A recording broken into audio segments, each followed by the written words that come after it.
folks, we are back for some Martial Power Monday! Give me a second here to check my signals, make sure everything's in alignment, and we're going to spend some time here. I had a great weekend away.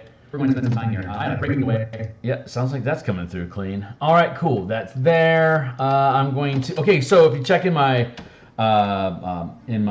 description down below, I've got my Twitter where I just posted that I've gone live. So if you follow me on Twitter, you'll always know when I go live in instances such as this. I'm now just running down the line of different Discord channels that I hang out at. I believe I'm at 105 followers now, subscribers. Thank you so much. I appreciate the growth. I know that long form content development like this isn't sleek, sexy, and fast. So for those that are that have subscribed, that are supporting my work, that are on board with this effort, this and all the other things I'm developing, I just appreciate the support. Thanks a lot. And as you can see, more as I go through development of stuff, I move into page layout and artwork, and so I'm just literally trying to go through the process and show people, what it takes if you want to get into the third market industry, how rough this stuff can be, and all the things that you really need to be thinking about to make a quality product as you're going through the process. Check in the link down below. You'll see a link to my DMsGuild stuff. Which takes you to this Color Mana spell point variant rules. All of it's 100% preview, so you can read it cover to cover. Every one of those books, a lot of them are pay what you want, so you don't have to pay for them. If you get them all, they're 35% off. So if you're interested in alternate, like say spellcasting mana mechanics here for like MTG Color Mana system, or if you want to explore spell points to finish the job that Dungeon Master's Guide page 288 began, but didn't follow through with, using basically a uniform system that all classes can use, either using the DMG style or my own universal spell point system for color mana. All these things work together, and in my opinion, spell points are so much more fluid, more fun. They give your spellcasters and your characters a lot more juice to do different things, and they let you start manipulating resources much more easily, which is the point of the Martial Powers project, which is to give martial classes, fighters, rogues, barbarians, as well as rangers, rangers and paladins anyway, an alternate quote-unquote spell source or magic options for them to do something other than just be a lesser spellcaster. This is all high aggression, heavy damage. We're up to 168 individual listed powers here that we've gone over the past. Well, this is episode 30. Hey, welcome to episode 30. So we've been hitting this for over half a year now. It's 30 weeks in, and that was after I was confident enough in the design element to actually take it public like this for further development and for folks to play test and play around with. Last time we checked in, we were having a conversation about uniform language that did reflect save effects. Like there's things that you do to targets that, like stun, for instance, stunning strike. You get hit by it, you fail, your save is going to last a finite duration, which is going to be at the end of your next turn. But if it's something that has an ongoing effect that they get to save against every turn, the mentality and structure of the mechanics is that you get to save at the beginning of your turn. If I hit you with paralysis, like a paralyzing strike, so I deal damage to you, you make your save, you fail your save, you're now paralyzed. Until the beginning of your turn, you're going to be paralyzed. So everyone gets the crits and all that other good stuff against you, the advantage to attacks and blah, blah, blah. So you have the option to get out of it at the beginning of your turn to then be able to retaliate. But if you fail that, you're not only losing your turn, but you also get to try again. We had it previously structured that it would happen at the end of your turn. So you would, like in paralysis, you wouldn't have any reactions. You would lose all of your actions, but then if you could save, you could then potentially take reactions to do something. But I agree that a uniform approach, like unless 6E changes this, changes where in the order you make your saving throw, I believe it's going to stay at the beginning of an affected creature's turn. So I wanted to respect and keep that and it helps lower the power a little bit on the impact that these basically instant on-hit effects can have. They're very potent. They're very strong, which is why there's only ranks 1 to 4 with them, curving from level 1 to 13. But they can build up to 5 mana worth of effects that you can stack together. So you can blind and slow and potentially paralyze a creature all in the same hit, dealing like 5d10 extra damage like a heavy smite, plus stacking these extra effects on top of it. So it's really potent, and all the reactions can do similar things, and all the bonus actions and just standard actions can do those sort of things, like multiple opponents. So there's a lot of different action economy usage that we have available in martial powers, and allow you to be spending these points basically on the fly, or like, I want to do this thing. It's like, great, spend mana, you can go ahead and do that thing. There's very few restrictions on when you can make use of these powers, which is a lot less structured than spellcasting. Spellcasting has verbal, somatic, and material components. They generally take a standard action. This is something like you have to present and you have to manipulate to cause the effect. And it's going to be a horrible effect, and it could be game-changing with that effect, obviously, because spellcasting is broken. But it also curves from cantrip to 9th level, which is a 10-level spike curve, while all of our stuff is compressed into 4 levels. So 10 levels versus 4 levels, there's a lot less. Spellcasting is a lot more granular, has a lot more specific effects over a broader range. So it has these limitations of how you're using, like manipulating the stuff.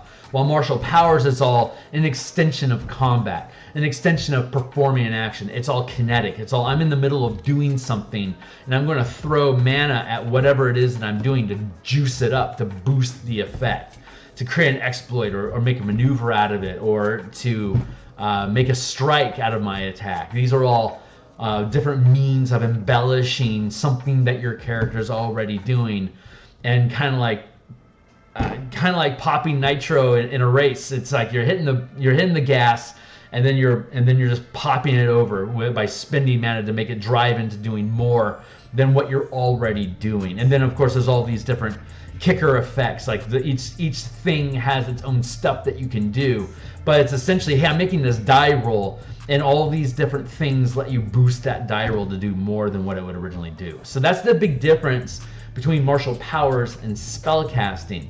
And so there's a very different language and dynamic that goes on between them, which can be manipulated by creatures, NPCs, as easily or more so than how you could do so with spellcasting. So hey,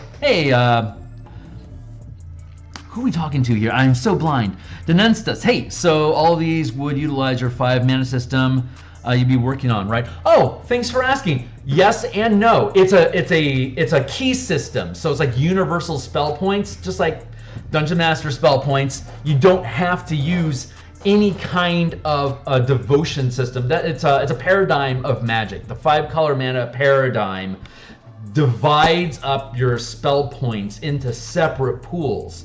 You're self-nerfing your character's ability to have a deeper narrative connection between the mechanics of using mana to express your character. If I am a Rakdos warrior, then I'm using red and black mana to cast red and black spells, or if I buy a spell into being red or black mana using spell point system that I have, then you can express your magic as red and black. But if you didn't use color mana, it's just a universal spell point, like spell points from the DMG, where 1 point will work on anything, which is more powerful. The paradigms are there as a narrative device. Like if your DM is like, I like the idea of you being able to multi-class into a cleric wizard, but I'm concerned about them being overpowered, then you can set a paradigm between divine and arcane magic, where you've got a pool of, say, 70 spell points, but you can say you have to define each of those points as either divine magic or arcane magic. And when you run out of one of those pools, you're out of that magic for the day. I don't care what spell you cast from your cleric or your wizard pool, from your wizard or cleric list, but when you run out of arcane magic, you're out of arcane spells. So every time you take a short rest, you can reconfigure what your mana is devoted to. But that's like essentially the core of it. if you were to take like the in my link down below, it's got the elemental key where we take a whole like 50 plus spells and devote each of them to one of or more of the 4 elements. So if you wanted to play an airbender campaign, you could take all these different spells that are devoted to different elements of the 4 elements. Like if I want to play an earthbender, then I'm going to know all these earth abilities. Plus, I could buy, I could convert this air spell into an earth spell and then narrate it as being earth if I wanted to. But out of the box, it could just be generic key. And it's like the DM is going to let me assign this list of spells to be earth spells. So when I'm using my generic mana, I'm just saying they're earth spells, and so I can narrate them that way. So the whole paradigm thing is a self-nerf that you're imposing on yourself. That lets you say, hey, I'm out of black mana. Like in the campaign I'm running right now, I have a 4th level artificer, Rakdos artificer, battlesmith. He rides on a black and red steel defender, and so he has his mana. He has spells that are black and he has spells that are red, and his Rakdos spells are both black and red. So each day, whenever I take a long or a short rest, I choose how much mana do I want devoted to black and how much mana do I want devoted to red. And this is my own decision to do this. When I'm out of black mana, I can't cast those spells anymore. So as far as the game is concerned, the DM cares. It's just you're using spell slots or whatever you're using. I'm using spell points. So he's like, fine, go ahead and do that. But he doesn't care what color I'm using. It's completely up to me. It's self-managed. But if you're using color mana in your game, the DM can then start describing things as being, this is a creature that's seeped in red and black magic. This is a Rakdos beast that all of its effects have like red and black feelings to them, or are described as black or red. So it's from the DM side, it's completely narrative. Only the players have to self-impose. Like with this power system, you could say that exploits are red mana and say sustained powers are black mana, and then strikes, reactions, and maneuvers are both black and red. But from the DM's perspective, like if the DM thinks it's too powerful, the DM can impose limitations. Like you're gonna have to break up your mana pool into like exploit and strikes can use 1 mana, and then the other 3 powers can use the other type of mana, but you have to divide between the 2 of them. Or it could be just like, yeah, it's no worse than what a monk can normally do with his keys. So if you want to add narrative to it, go ahead. But we're just going to use generic mana. So whatever you buy, you spend. All the play testing I do assumes generic universal points, where if you have a point, you can spend it on whatever you want. And again, that narrative, that devotion process comes in later as a narrative filter to say, well, if you're going to do an exploit, it's going to be flavored like white. Or if you're going to do a strike, it's flavored like red. Or if you're going to use a sustained power, it's flavored like green magic. Or it's like shadow magic specifically, while my strikes and reactions are light magic. So you have this light and dark dynamic that you have. So you have like 2 types of mana of light and darkness, or you can have like ethereal and astral magic. So it's a way of siphoning points to separate between each other to break up the mana pool, and then attach any kind of narrative that you want. Like you could have grit. You could have like grit and sarcasm as your mana sources. And anything that's grit mana is going to be like strikes, maneuvers, while sarcastic mana is like sustained effects and exploits. Like or like you could say like all enchantment spells are devoted to sarcastic mana. The narrative is purely up to you. I'm just using tropes that exist inside of the Wizards of the Coast system so that I can take advantage of their IP, so that I can have it sit on the DM's Guild and point towards people, hey, if you want to play MTG stuff, here's color mana, play with it. But the dynamics work with anything. I've never played MTG, so this helps me better understand that system a lot better. Hey, glad to hear. That whole system is really a love note to MTG. After Ravnica and Theros and Strixhaven, presumably they're eventually going to do more and more of the worlds inside of MTG until they have enough courage to actually create an MTG game, which using 5e would basically fold into all this stuff. But this here, you can just call it key, or like the barbarian uses fury. You call it whatever the hell you want. It's just the mechanics remain consistent throughout the system. So, hey Tyler, how you doing, dude? So what we are talking of, what the label said we were going to talk about today was legendary actions and reaction economy. So now that we've cleaned up the mechanical language inside of here, I do want to come down here to the end of this, and I'm just going to start hammering some notes because this is we got the power gear. Like I'm going to have to add a number of unique pieces that go along with that. Let's go with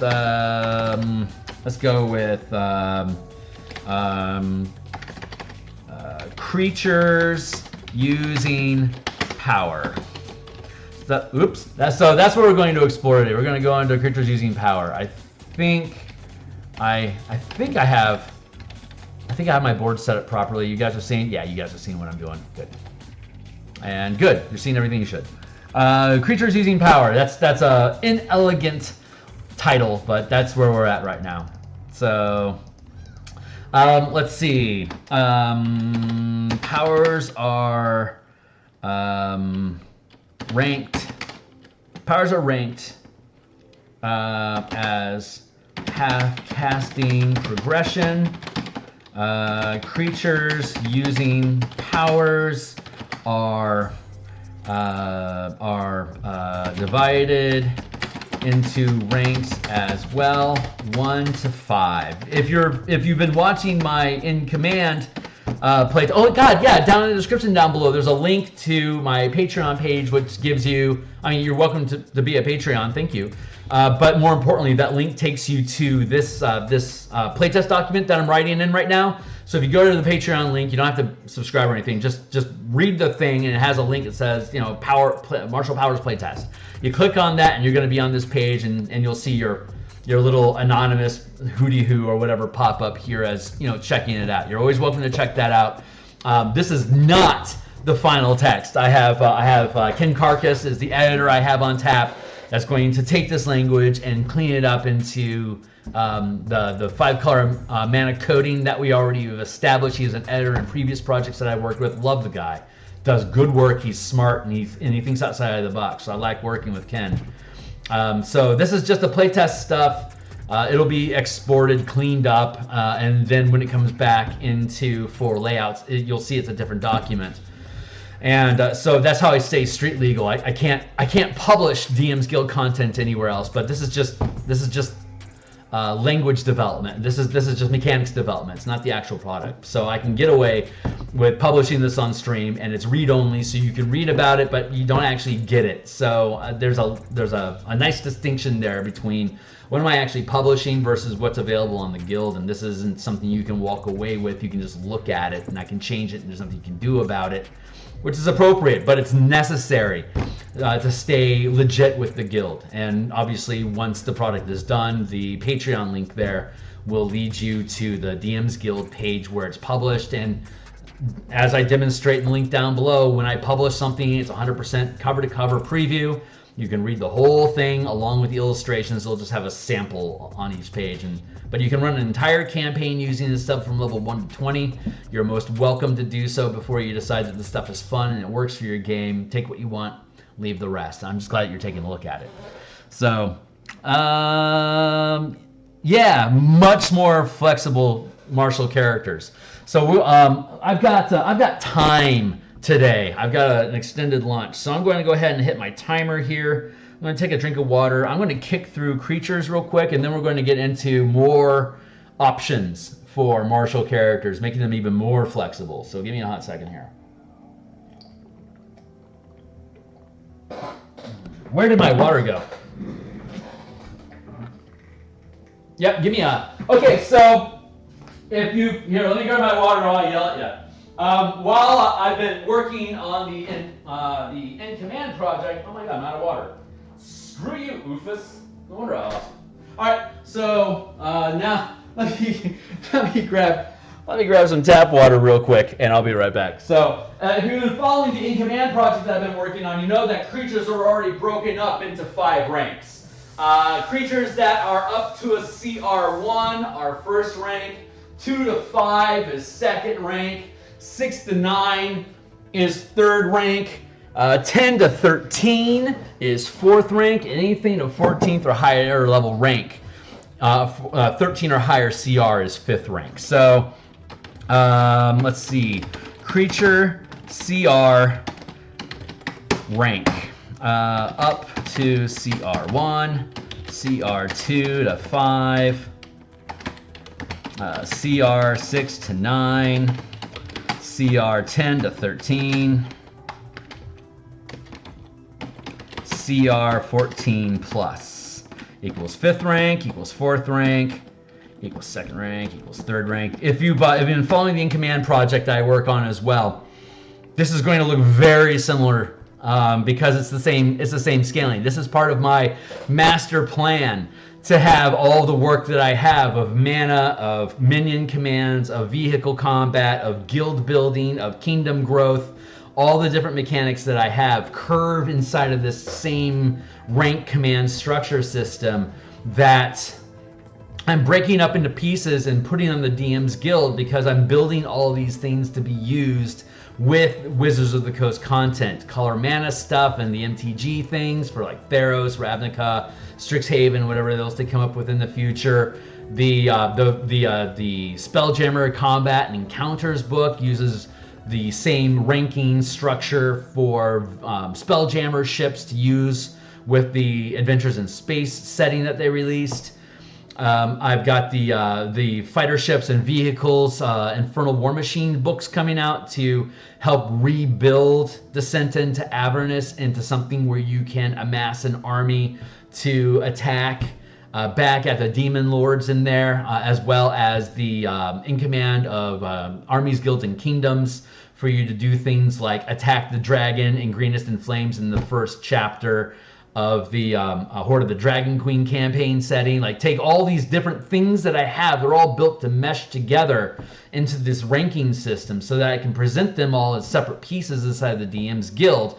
But okay, so if there was going to be a tearaway segment for today to drop in as a single piece, which I may well get into, what is it? Where are we at? 22 minute. We'll do a timestamp is 22. There we go. We'll do that. Okay, so here's our timestamp. So with the release of 6, everyone's concerned about what's going to happen with licensing options with 6E versus the OGL that we have for 5E currently, right? So basically, D20 system as it exists is not going to change, though you may not specifically be able to use your current character class ideas in your 5E game to mesh perfectly with what 6E will become. But what we do know about 6E is that we can make some assumptions. Basically, it's still going to use proficiency bonus plus ability systems. It looks like it's converting over to anything that's passive or defensive is going to be a saving throw versus an opposed check of some sort. Attacks and spell DCs as spell attack rolls, those things still exist. But anything involving what your character can actually do, what feats do, what class features exist, and how they manipulate that basic system is up in the air. We also know that they are creating new language, which is ability checks, attack rolls, and saving throws are being converted into a nomenclature called a D20 test. Whether they're going to keep that title or not is irrelevant for the conversation. Whatever label they provide, and as soon as they start coding all of their books to read, when you make a D20 test, you can blank. I can go to DTRPG and publish the same work and say, whenever you make a D20 check, you can X, Y, and Z. X, Y, and Z can be virtually the exact same thing as what happens when you make your D20 test, but I'm using different language. You cannot format, you cannot copyright or patent game mechanics. You can only copyright the language used to express how those mechanics work. So 1D&D is doing us a massive favor by consolidating their language into specific coding that makes it super easy for designers like me with half a brain to be able to say, I don't have to call it a D20 test. I fucking hate the title anyway. What I can do is I can call it a D20 test. I can call it a D20 check. Like, for example, whenever you make an ability check or a combat roll, you can X, Y, or Z.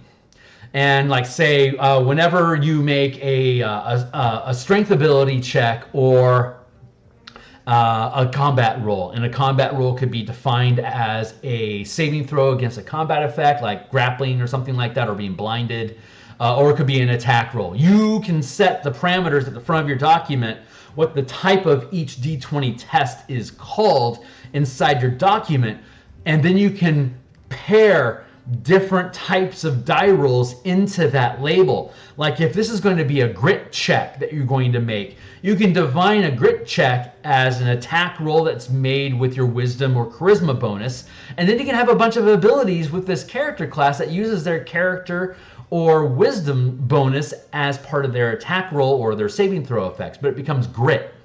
So you can silo different things and have things that stand parallel to the one D&D content by further narratively changing the flavor of what a D20 test is. So I can take everything I have in all these books I've created that address specific campaign settings or adventures inside of the DM's Guild, extract all of it, change it to a different type of D20 mechanic title nomenclature to have like arcane tests versus martial tests, or physical tests versus willpower tests. I can change all that. I can take all this information and build it into its own structure, so I can then mark it all again on Patreon. It's like, hey, I can continue building off of this. It's just that whenever you look at my books, whenever I'm saying you're making an Azor, like if you're making a Rakdos devotion check, you know that you're going to be gaining, say, advantage on anything that's going to use red or black mana. For example, like just as like a super finite example of how you can manipulate the language inside of these game systems to be able to extract what you've built as unique mechanics and keep it as your own using a different language than what is required to be compliant with WOTC inside of their own space. Get your notoriety by building stuff that makes their game better. Take the things about that product that made it unique and drop it into your own thing using your own language, and you have effectively not only built your audience through DM's Guild, but you've been able to retain your legacy and your own standing rights by having those same ideas dropped into a different game structure. Anyway, that's the rant. So I guess if I were to like clip this and extract that as a rant, that would be my rant. So we'll see if that holds up or not, but we're going to go ahead and I guess continue on with this. This is just a new way I'm trying to break things down. Like when I recognize I'm on a specific rant, I can start time stamping them so I can potentially extract them and drop them in separate pieces that might be more digestible and useful for people to think about things. But we'll see how that goes. So, hey, this whole idea of D20 test does more and more to make me feel like WTC wants to make a strategy game simulator versus a narrative storytelling game. Absolutely, it's been my declaration on many channels that with the Unreal Engine that they're building, they can Gloomhaven it, creating AI-fed describe style flavor text in each zone that your character moves into. The options of like the different squares that they move into will trigger different things that they can see based on a passive die roll that the computer is going to cycle in the background. So you can team up with a couple people, hit randomly generate an 8th level dungeon, dive into it, see what's inside of it, extract what you want, and even take the dungeon seed and feed it out to other tables saying, here's the dungeon that got generated for me on 1D&D. You can run through that dungeon as well. And oh my god, I didn't even know there was a secret door there. Holy crap! I want to run that seed again and go check out that secret door so I can milk more XP from this, because this and 7 other seeds are what are officially being sponsored by the Adventure League this season. So run them through at your own rate. If you want to do a solo run, you can, or you can log in your own team and run them solo on 4 different accounts, or you can rando into a team with other people. You have your character builds that are street legal through 1D&D tools. You got to have your stuff go in 1D&D tools if you want to be Adventure League street legal, but then you'll be able to run through with 100% interaction guaranteed to go through that dungeon. If that's not what they do, they should hire me and fire whoever chucklehead they got from Microsoft, because, well, I guess that's my other rant. So I guess I'm still ranting. But But yeah, that is 100% where they should be going. They can do it. It'll work. And the main problem with D&D is that there's 6 players for every one DM. Why would they want to spend more effort on creating content for DMs when they can get code monkeys to do it? They can get code monkeys from anywhere in the world to do that at any price practically. And once AI gets smart enough, they don't have to pay anyone anymore. They just have a machine that renders beautiful graphics with cool ideas. The smarter it gets, the more convoluted, extensive, chained. It'll eventually be able to build out entire 20-level campaigns from 1 to 20. Just throw your character in there. It'll happen. It's within 5 years. That will happen. So AI will be the Matt Mercer effect of being able to build smooth narrative that interacts with the challenges that are inside of the game, as long as you're content with being inside of a dungeon environment with walls that have a finite space that only lets you click on that wall and destroy it if the game says that you can. The DM improvisation will still be valuable to the game, but for armchair theorists that just like building cool characters and seeing how they work, this AI system would be pretty good for them. People that like the Gloomhaven experience would be able to do this. The DM would become optional, but infinitely deeper game experience if you choose it. So do you like the mechanics? Go with the AI. If you like the narrative character experience, go with the DM. The DM can create his own seeds, but you wouldn't be able to have as much manipulation in the Unreal Engine space as you would have in just Theater of the Mind, obviously, because there's no limits in my space. So anyway, that's the thought. Let's see, I can see the strength of doing it something like a one-person game, or if you cannot find a DM, but it makes it feel less like storytelling. Yeah, absolutely, 100%. The only issue is, though, by limiting the DM's role to an AI, then it gets rid of the creativity that most players use to get through encounters such as Hole, Find Traps, Lawyer. Well, see, if they have that all codified in E6 so that they fix traps to be passive DCs to discover them before they trigger on you, and then you would have an opportunity to investigate to understand how the machine works, which you could then use your thieves tools or engineering check to dismantle the trap. You don't have a Find Trap Lawyer issue. That's what 6E can do. It can codify all these actions to be active or passive effects that have absolutes of pass or fail. That hopefully will make more sense. Again, we've got probably about a year of development before they have to hard commit and start putting out published books to be ready 6 months after that for the 6E to be officially launched in 2024. Official launch isn't until it's actually published. So that means they have about a year of design time ahead of them, which I do believe they're going to attempt to codify as much of this as they can so they can eliminate the need for any kind of lawyering to find gaps so they can effectively code in an AI. Otherwise, they wouldn't be bothering with purchasing all of these executives from Microsoft to be able to code an Unreal Engine from the the Microsoft gaming groups. So it makes a lot of sense that it would do. I in no way think that it would ever replace DMing because, again, I am a Theater of the Mind DM. I love the spontaneity of being able to just expand the battlefield to 2 miles and to make it relevant space. You can't do that in Unreal. You can't code an extra 2 miles of open space while you're in a 5-foot by 5-foot adventure.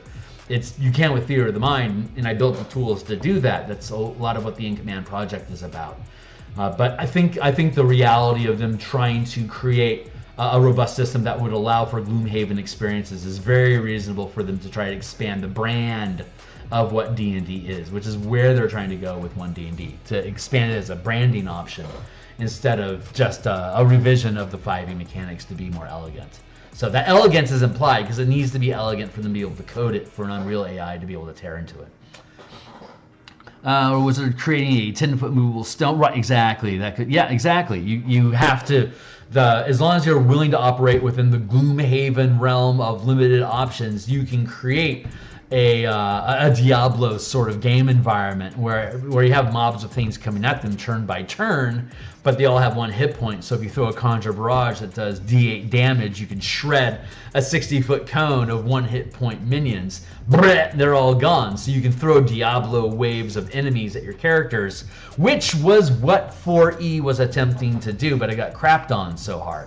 So this is a way for them to be able to backdoor all that old 4E content back into the 6E engine to be able to create that higher action RPG fantasy that is relatively devoid of character narrative or spontaneous stuff. But armchair theory crafters kind of love that space. They want those absolute rules. That's how PF got so good. Pathfinder was very strict on what you can and can't do so that you can clean up all that language. So if Wizards learned anything from Paizo, it's create a structure that is so strong that it can be coded into a game system to be able to create Gloomhaven games. At least that's where I see it going. So I'd be amazed if they didn't try it. It's a huge revenue stream. Huge revenue stream for people that like XCOM and other turn-based strategy simulation games. So those are freaking cool games. I have an XCOM system for Ravnica. That stuff is fun. So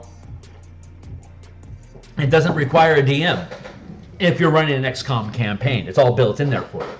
So anyway, that's my thoughts on it. So that tangent is over. I'm going to dive back into the mechanic stuff here. So we're creatures using power, right? So you have rank 1 to 5. Rank equals max rank of power creature can use, and max max power die max power die rolled. This is horrible language with them. For example, a CR19 dragon using the, I don't know, let's grab an ability. Let's go up here and grab an exploit for a dragon to use. Let's see, if you are playing along with us at home, we are on, what page is this? This is page 27.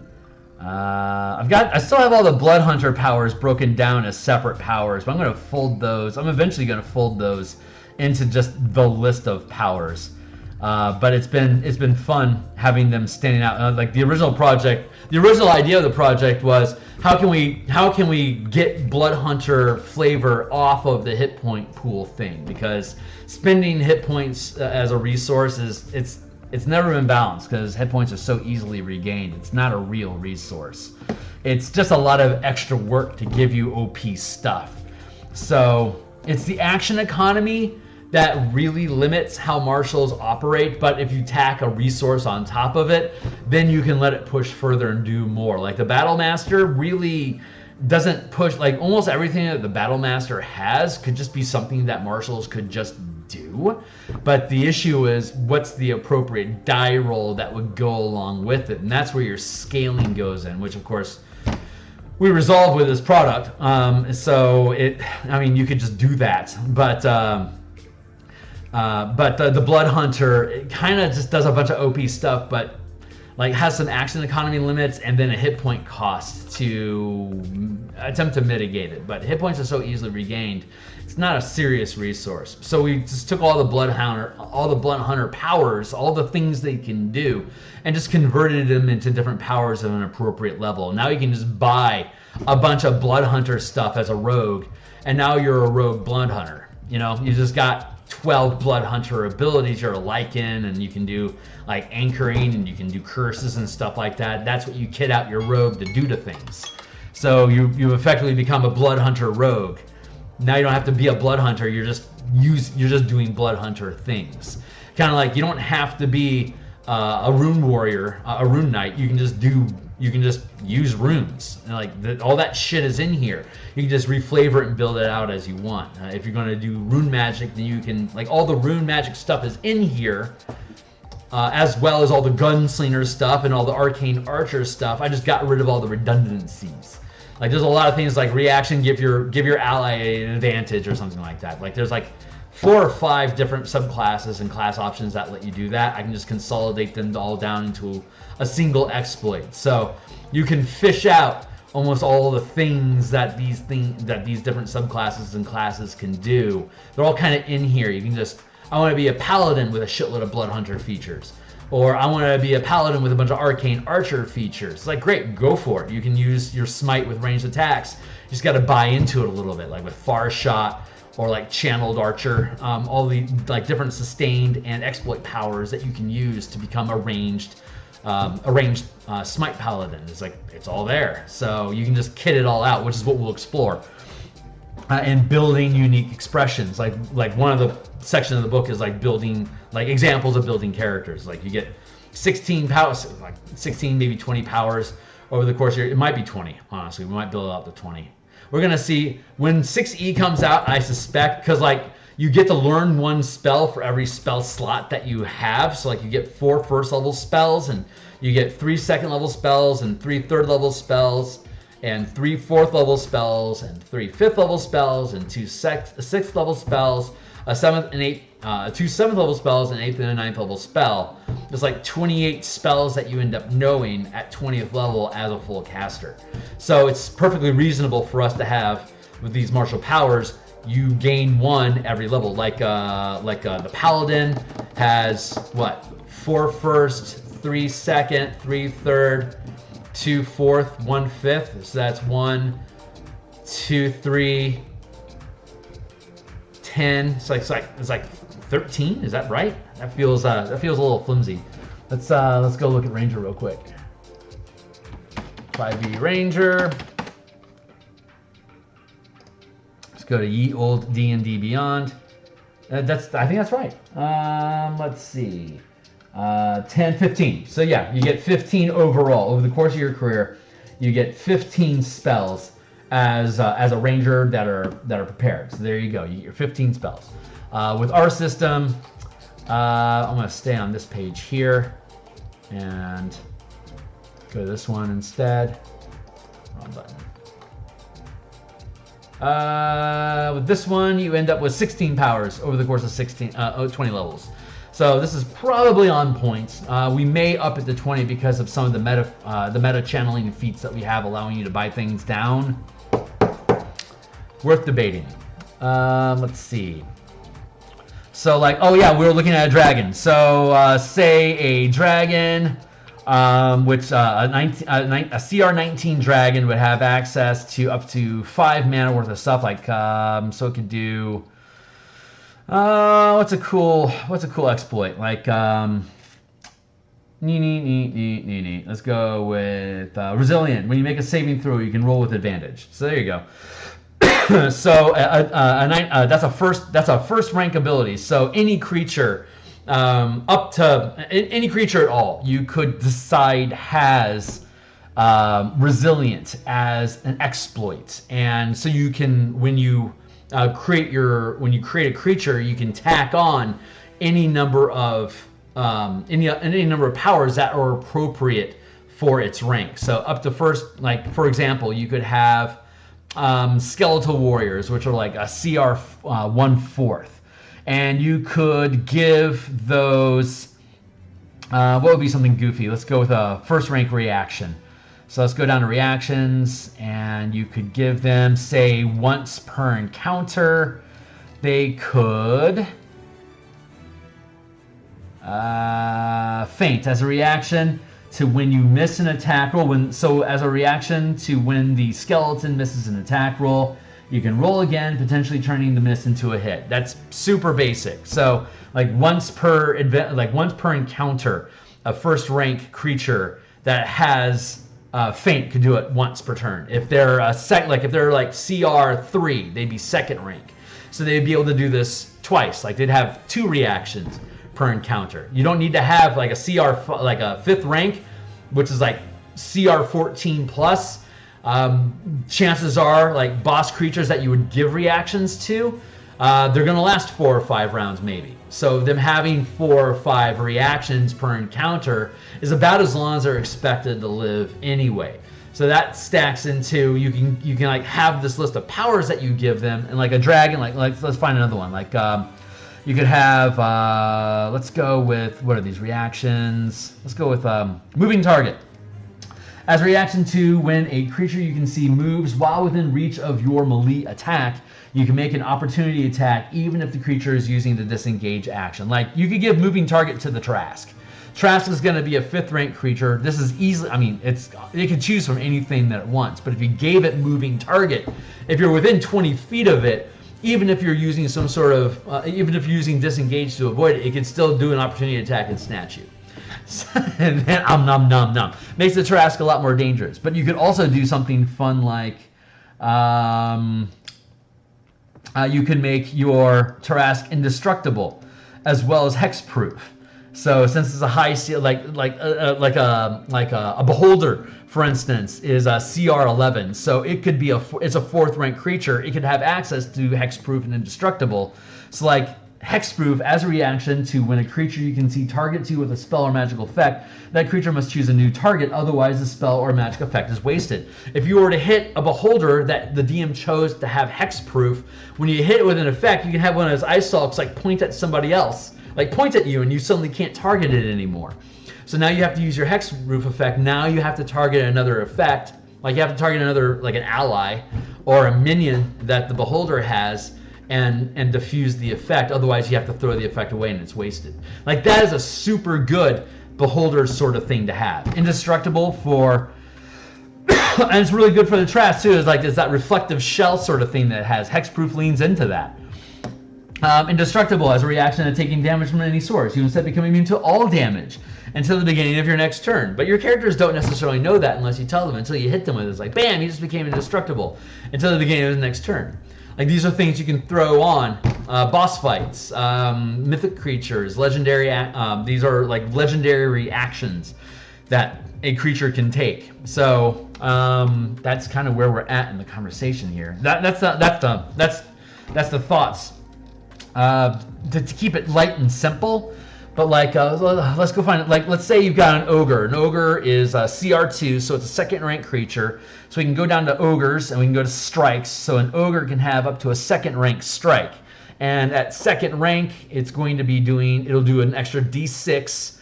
So it'll do 2d6 extra damage on top of the 2d8 plus 5 that it does with a club, and twice per encounter it can use any strikes that it knows. So let's give your let's give your ogre incapacitating strike. So your damage increases by 1 power die per mana burn, and since it's a 2nd rank ogre, it's going to have an extra 2 power dice of damage. So it's going to do an extra plus 2d6 damage. And the creature, and so your character has to make a Constitution saving throw or be incapacitated. So that ogre could just one shot, just like head cudgel your character, and now they're incapacitated. Now your team has to fucking do something about it to scrape them off of the ground to get them away from that ogre. That's a dangerous ogre. Like that is a boss fight for an ogre.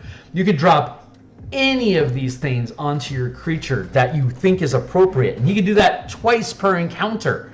That would eat up and the DM can decide he has 2 strikes he can do, he has 2 reactions he can do, he can use exploits at will up to 2nd rank, and he has 2 maneuvers that he can do, and you can have him sustaining lock. You can have him lock up to 2 ranks of sustained powers. So let's do this. I didn't know where this session was going to take us, but I like where we're going. So let's build out an ogre boss, and let's see how sick it can get. So we're going to go, let's just do that. For example, a CR2 ogre is 2nd rank. Ogre can know any powers up to 2nd rank. Ogre can use a power. Ogre can use 2 legendary actions. Can use 2 reaction. Can use 2 reaction powers per encounter. Ogre can use 2 strike powers per encounter. Ogre can lock 2 ranks of sustained powers. Ogre can use any 2 exploits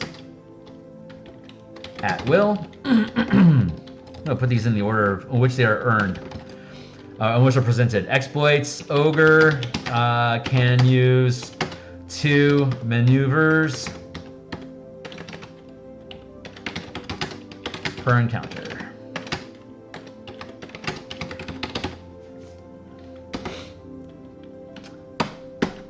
So let's pick some exploits that we want the Ogre to have, right? So let's go. What would be good Ogre stuff? Let's see. Extended attack. That's fantastic. When making a melee attack with a weapon, your reach increases 5 feet. Additionally, you can roll 1 power die per mana channel, adding the highest roll to the attack. So that is absolutely going to be extended attack. Roll 2d6. Roll 2d6. Add highest to attack roll. Increase reach with melee 5 feet. So this guy's going to hit a lot. He's at second, a 2 CR. He's going to have an extra on average +3 die roll. It's 2d6, so he's going to have. It's actually going to be more like on average he'll have a 4. So he's going to have basically a +4 to his die roll on top of everything else that he gets. So let's go ahead and see what else we're going to give him. So that exploit is always on. What else? What is the other? I'm going to drop him into a separate folder here. Let's see. What else do we want to give that Ogre?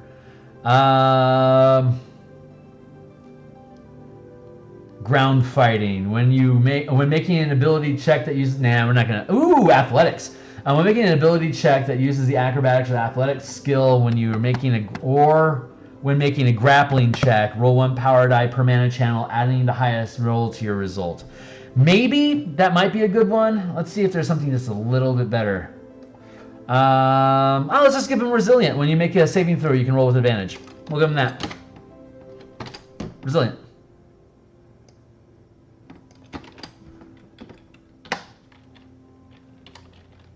Bam.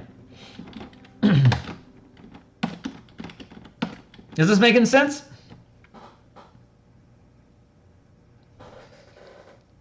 Thanks, Tyler. Or was it creating a 10-foot movable stone wall? Yeah. Thanks, Tyler. Yeah, this is like home base advantage. What was it? Dangerous foes. There's like 1,000 books out there that have like legendary actions per creature. There's also other books that are similar to this where they are handing out legendary actions and legendary reactions that mythic creatures and stuff can take. There was like a mythic book that was put on DMsGuild as well. This is just something that's like, these are all things that players can use, and you can use all these things against players as well. And here's a structured system on how to use it. And here's consistent language to use while doing so. So we're just doing a lot of work. We're just doing a lot of work for people, adding a lot of value. And like this ogre could be a Rakdos ogre. So like all the stuff that he does is going to be either red, black, or both themed. So like when he's using like resilient, like when he uses resilient, that's going to be say a black mana effect. So when you hit him with a saving throw, like the sheen of black smoke wafts off of him and your spell carries away with it, completely harmless because he made a saving throw at advantage. Or like when he's using extended attack, you can see lances of like demonic fire come off of his weapon, reaching further than it should. That's the kind of narrative flavor you can have there. Or like if this is an earth ogre, when he makes an attack, the weapon that he uses is made of stone, and it's ridiculously huge because it's got 5 feet reach more than it should. And the resilient feature can be expressed as like its rock solid form.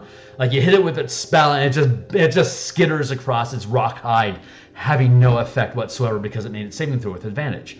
That's the narrative that you can put into the different paradigms of power that you can use in your campaign. If this is a shadow ogre, like instead of an ogre, you're presenting it as like an ogre mage, right? Or oni. Then you could have it as shadow and shadow and corruption magic. So like the resilience, like it becomes semi-shadow. So when your spell hits, it actually just kind of flits through the shadowy effect with no effect, with no impact, because he made his saving throw with advantage, turning himself into shadow. While the extended attack, when he strikes at you, corrupt necrotic magic reaches from his blade and strikes you as a melee attack, and then deals the extra damage or whatever. So those are the three that I like to use. Like shadow magic, elemental magic, and color magic are the three paradigms that I personally think are the coolest. But there's so many, like Modron magic, like machine machination, and law structure. There's no limit to what sort of paradigms you define your powers as, whether they're magical or pure mundane grit, versus stubbornness, versus can-do attitude. Like those can be your three sources of power. Like my can-do attitude is going to let me make my resilient saving throws. So you see my magical pretty girl anger, my scowl of resilience gives me a cute upturned nose and an advantage to my saving throw. That sort of thing. Just it's all what kind of flavor do you want to add into it. But we're building an ogre, so let's keep it up. What other super freaking cool shit can we do with an ogre? Yeah, I don't think any of these are particularly relevant to an ogre, but like Ride the Wind, you can fly. You gain a fly speed equal to twice your movement until the beginning of your next turn. Like that's already coded to 6e, because I love how 6e is breaking up action movement types like climbing, flying, swimming, running, jumping. I like how those are all broken up into separate actions. It's going to let them do things like having jumping as a separate action is going to let them add in a bunch of narrative about while you're using the jump action, you can X, Y, and Z. Like while you take the jump action, you gain fly with a speed of 50 for the rest of your turn. Like that is Step of the Wind. That, as a monk, would be a fucking cool ability. Like when you take the jump action, you gain flight with a 60 feet movement and hover until the end of your turn, gaining feather fall at the end of your turn. That's awesome. That is Step of the Wind, man. That is so cool. But they can change how they express action economy by breaking up actions like that. I am excited about where that might go. That's super cool. Let's see. So yeah, let's just keep playing with shit. So let's go into the maneuvers. Bonus attack. They can just make. So how often? Ogre can use 2 maneuvers per encounter. So let's start with the top maneuver and work our way down to see if there's something more gentle. Pack tactics. It's a standalone. He might have like goblin allies. Make an attack roll against a creature. No, because that's like a commander style. Ogres aren't smart enough for commander shit. Targeting C within 30 feet makes Christmas. No, because the target effect is more magical or supernatural, like ghostish. Like a ghost could have lethargy. That'd be cool. But isn't necessarily, or like shift gravity isn't appropriate for an ogre at all. But like an archmage, it totally would be. So none of these second rank powers seem to make good sense for an ogre. So let's go with something a little more mundane and low level. Repelling Shockwave. Choose a number of creatures within 10 feet of you equal to your channeling abilities score. Each creature makes a strength saving throw is pushed 5 feet per mana burned away from you. That would be awesome for like a. I could see the ogre doing that. I could see that. Well, we'll consider Repelling Shockwave. 20-foot area is not bad, but the ogre wants to be up close and smash face. So I don't think. Challenge score. Each target may say 5 feet mana, or push 5 feet per mana away from you. Yeah, that wouldn't be appropriate. Overrun. Swift resuscitation. You can stabilize. See, stabilizing. Ogre doesn't care about that. Ogre doesn't care about rally. Flatten. Choose a creature within 30 feet. It takes 1 PD per force damage. And if it fails a strength saving throw, it's not prone. It can end the prone effect, the prone condition with a successful strength save at the beginning of... Okay, that's just funny. So we're going to go with flatten.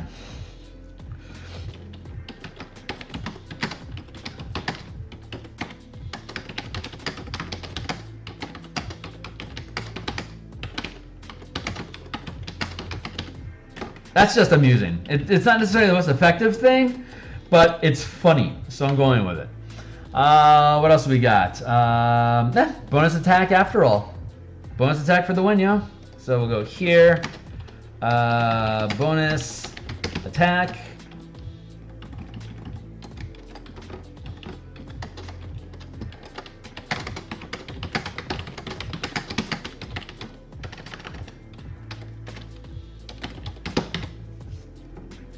That's my 2 exploits. Ogre can use 2 reactions. I think this is going to be fun. Let's see. Let's look at our second rank reactions and work our way down. Overstep, moving target. As a reaction to a creature you can see moves while within reach of your melee attack, you can make an opportunity attack even if the target is using the disengage action.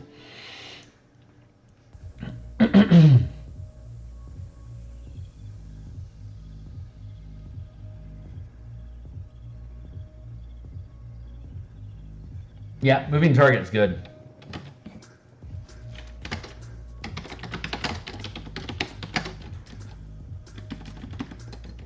But is that a reaction or is that an exploit? Hold on real quick. As a reaction to when a creature you can see moves while within reach of your melee attack, you can make an opportunity attack even if the target is using the disengage action. Yeah. That's a good one. Moving target, OA, even if disengaging. And what's the other one we want to use? Iron Will is not great. Fortitude is not bad. Reroll and take the better result on top of... Okay, so you've got Resilient, which gives you advantage on the saving throw, and there's there's, say, Great Fortitude. They're all the same. Great Fortitude, Iron Will, Lightning Reflexes. Lets you, after you have that Resilient advantage saving throw, you could then re-roll again and take the better result. So it's double advantage. That costs you 2 mana to do it. This is 2, Jesus. It's one as an exploit to your die roll, and then 2 to use a Great Fortitude, Iron Will, or Lightning Reflexes. That's 3 mana you have to spend to get double advantage. That's pretty balanced. You could purchase this ability again as a character and buy it down to only 1 mana using downcasting rules. But for an Ogre, Great Fortitude sounds... I don't necessarily know if I want to spend that on Great Fortitude, because that's not a very poppy... That doesn't have much pop. It's not a big flashbang, oh my god, this guy's brutal sort of thing. So, because that's what we want to do.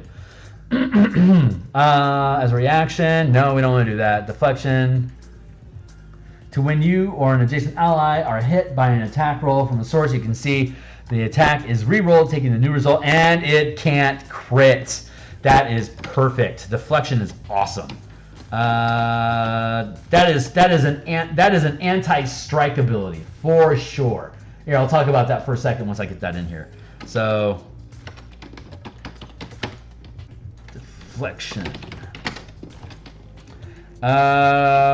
Force attack reroll, can't crit. So deflection, as a reaction to when you or an ally are hit, you know if you're getting crit. So if you know you're getting crit, you can use deflection to nullify the crit, force them to re-roll. They cannot crit again. It's a crit killer. It's a dick move as a DM to do that. But if you've got shit that's triggering crits all the time inside your game, it's more fun. Anyway, yeah, deflection is a dick move, but it's a good dick move. And they can only do it twice. So like, it's almost like a form of legendary resistance by shutting down crits. It's mean to do it, but it's one of the tools that the DMs have in their toolbox, and characters know they have to burn through that shit to be able to finish off the boss. So anyway, I think it belongs in the game, even if it unfunds deflection. That's a real word, dude. Let's go with 2 strikes. So what strikes do we want the ogre to have?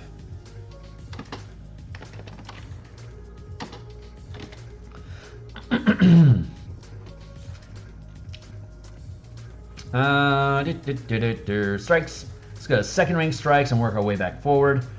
Oh yeah, the that's right. Incapacitating strike.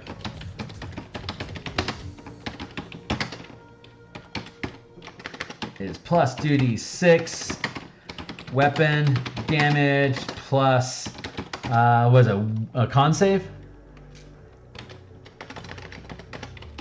And con save or incapacitated until save start turn. Until start turn save. Start turn save is the quickie. It's a quick way of saying it. God, that's brutal. And you can do that twice per encounter. That's yeah. Add any of this stuff to your creatures, and they become bosses, like a boss.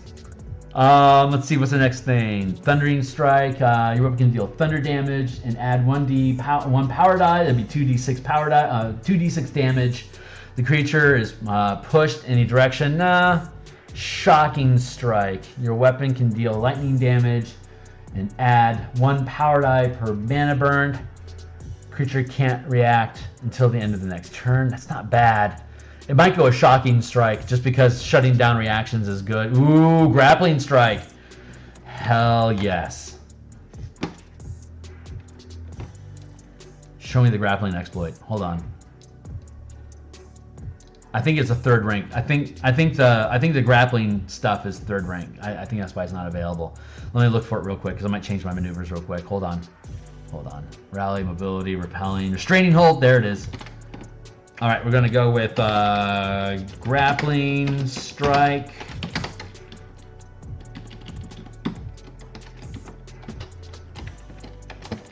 Plus 2d6 to grapple DC.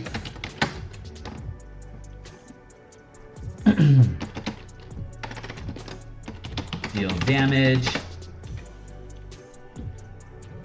Grapple DC.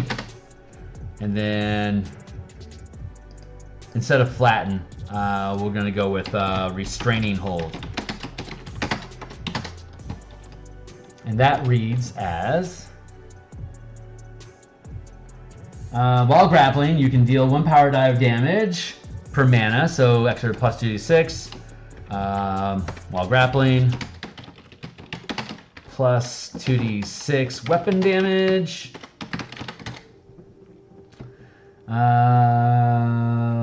Weapon damage, strength, and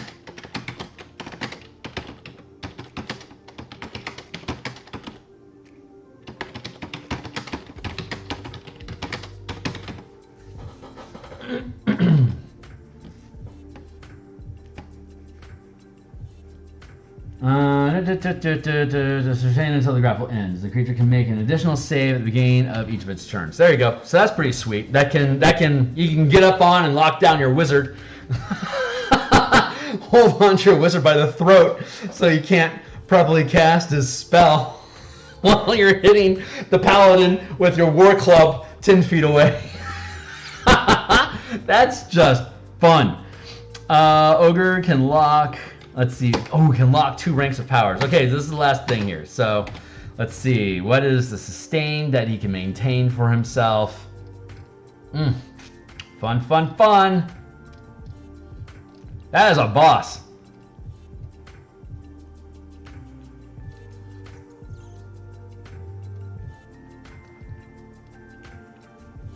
Let's see. Ooh, unnatural resistance. When you challenge power, choose 1 type of damage. You gain resistance to the chosen type of damage. When you lock it as an action or a reaction to making a saving throw to reduce the amount of damage taken of the chosen type equals saving throw to reduce damage taken from the chosen type of damage are made with advantage. There you go. So, maybe I want that. Weapon resistance, unnatural resistance, natural resistance. Unbound actions. While sustaining this power, you can't be grappled or restrained.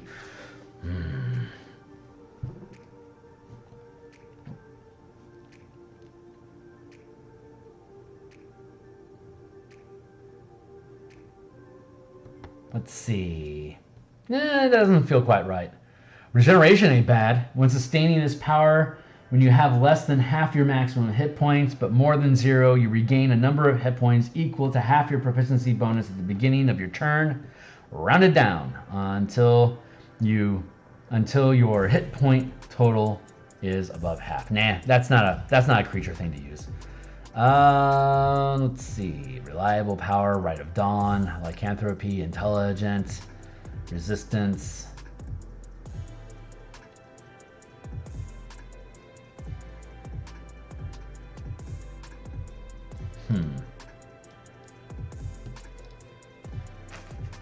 Yeah, I don't think those work. Let's go up here to, let's see, Vigilance. When the power is sustained, any creature that begins its turn or enters your melee area. Oh, fucking sweet, Vigilance. You gain advantage on opportunity attacks. Nice, Vigilance.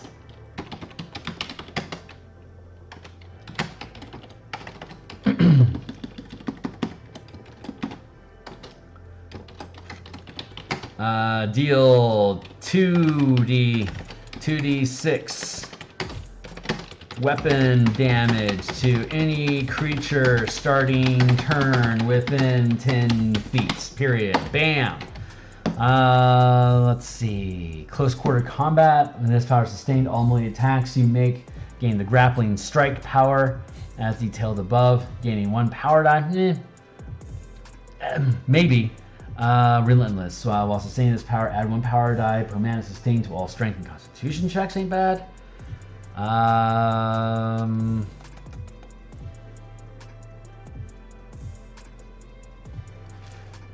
Let's see.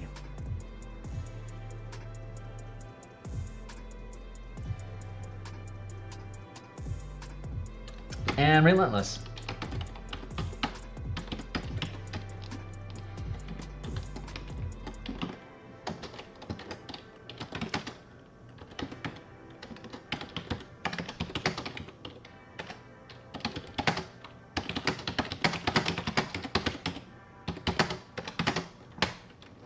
Checks.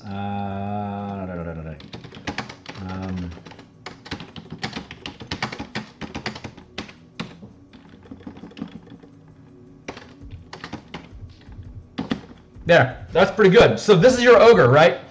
So yeah, this is all the crap an ogre can do. You've got your exploits, which are always active, which is you've got extended attack, roll 2d6, add highest die to the attack roll, and your reach is extended 5 feet. So he's always going to be rolling an extra 2d6 and adding the highest result to his attack roll, and has an extended 5-foot range. So this guy doesn't miss.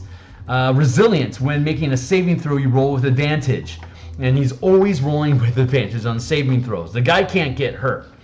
2 maneuvers per encounter, so you can only do this twice. He either has a bonus action or a restraining hold. He can do that. He can do either one of those up to twice. And the restraining hold is while grappling. Actually, yeah. That would be a good reason to make it sustained power, because you can do it over and over again. But I don't see myself grappling and throat choking the wizard more than once. So I think that's going to be okay. And the bonus action could be clutch. So we're going to leave it like that. Then the moving target, which is you always get an opportunity attack, even if they're disengaging. And vigilance is going to allow you to always make it at advantage. And you're going to deal extra... blah, blah, blah, blah. Relentless. Nope, that's not it. Hold on. Nope, that was... you get 2 reaction powers per encounter. So once or twice you get the moving target. Is always at disadvantage. Deflection is you can force an attack to re-roll, and you can't be crit on that re-roll. Let's see. 2 strikes per encounter. The incapacitating strike to incapacitate somebody until they can recover, and the grappling strike, which is you can then use that with the resilience. I mean, you could grapple like normal. This is just as part of your attack roll. You grapple them, and then when you grapple them, you can use a bonus action to then restrain them. So that could be you shutting down any spellcaster in the game just with an unarmed attack. Come here, throat choke, restrained. You're just holding on to them again, like while you're beating the paladin at 10 feet away with your hammer. And then you've got the vigilance and resist. There you go. So that's kind of like the quick skinny on creatures using powers. There are, let's look at beep beep beep beep beep. Let's see.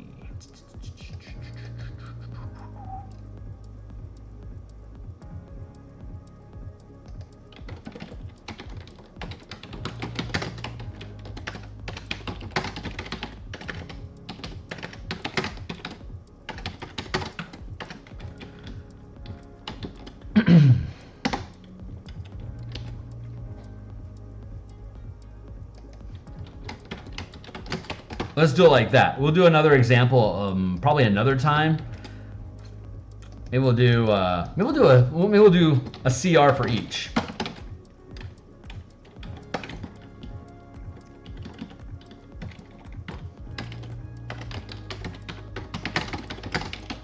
We'll do that, and then we'll do example fight beholder.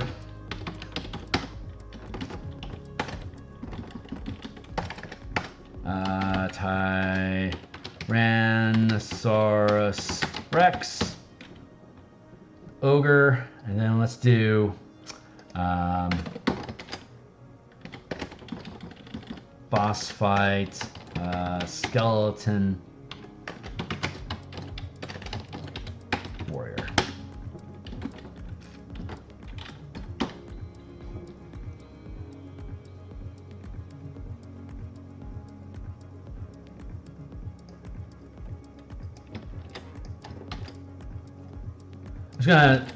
I'm just gonna block these in real quick, but we'll come back and do them some other day.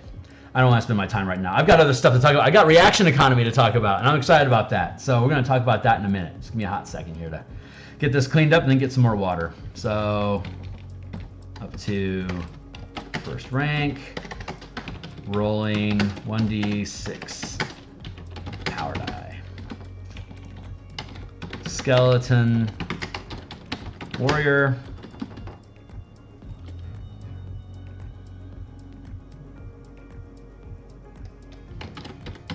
Rex can know any power up to third rank, rolling 1d8, rolling 3d8 power dice.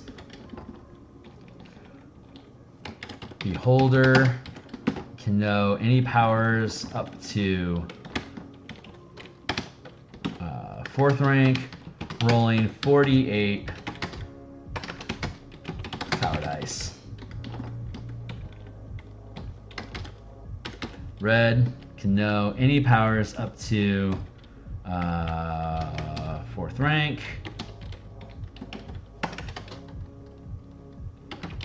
rolling 5d10 power dice.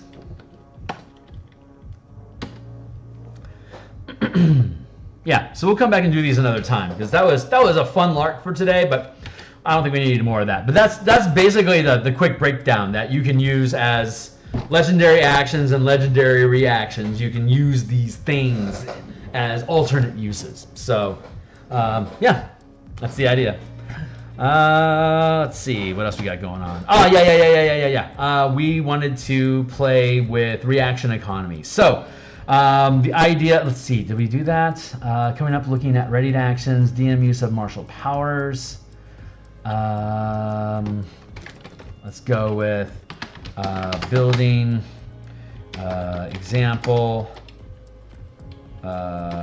creatures of each rank using martial powers.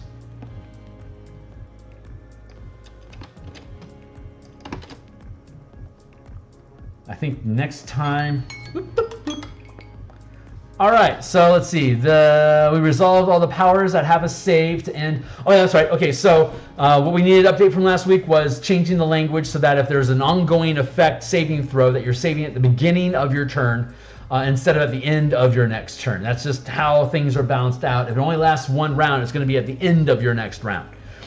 If it has potentially more than one round, you get to save at the beginning of each round, already allowing the team to beat on you with whatever condition that you have until you get to your next round. So then you get your save, and if you screw up, then you have to endure the effect again all the way until the beginning of your next round, and then save again and again and again until you eventually save it, just like with hold person and everything else.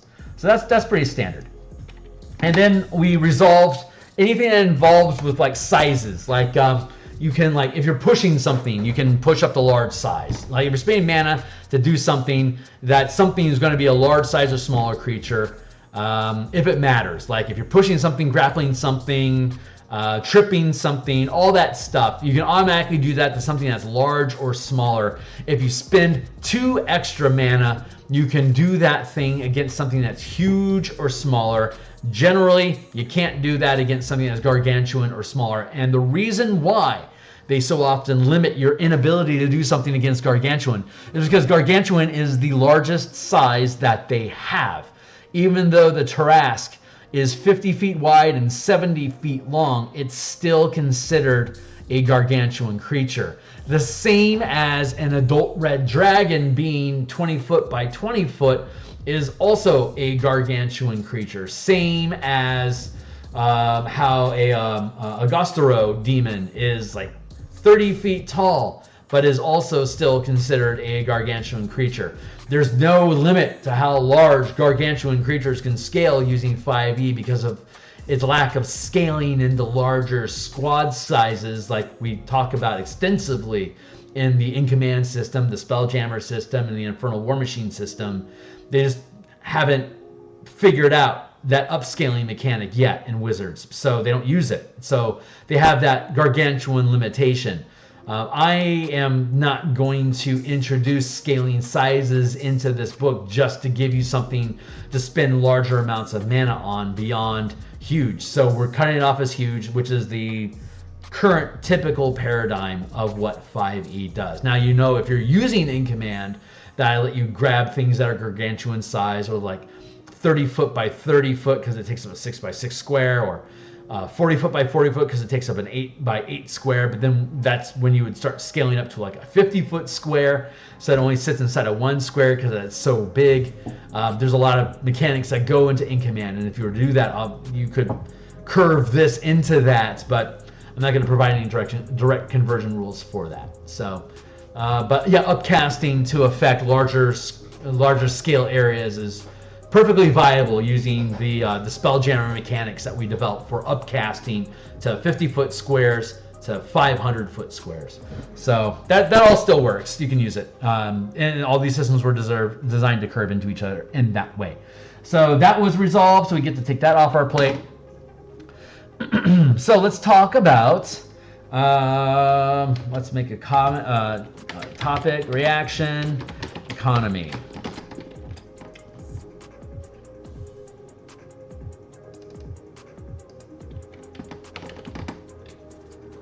So the way that the game works is all characters get an action and a reaction. Some characters get more attacks. Some characters get 2 attacks per action. Fighters get 3 and 4 attacks per action. Let's see. Thicket of Blades. Let's see. What is it? Combat reflexes.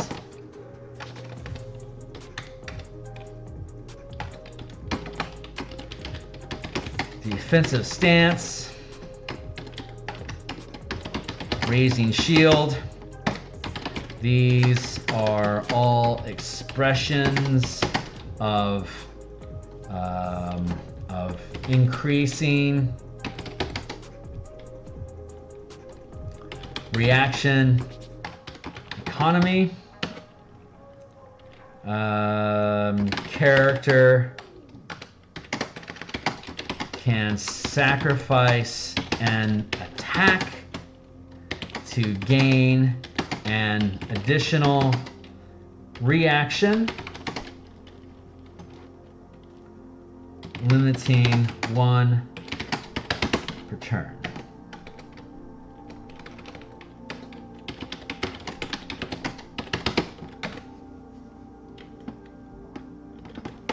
I don't see a lot of people exploring reaction economy space. So the thought process here is, if you've got a fighter who has 2 attacks, or a ranger, or a paladin, or a barbarian at 5th level has 2 attacks. A rogue has 1 attack.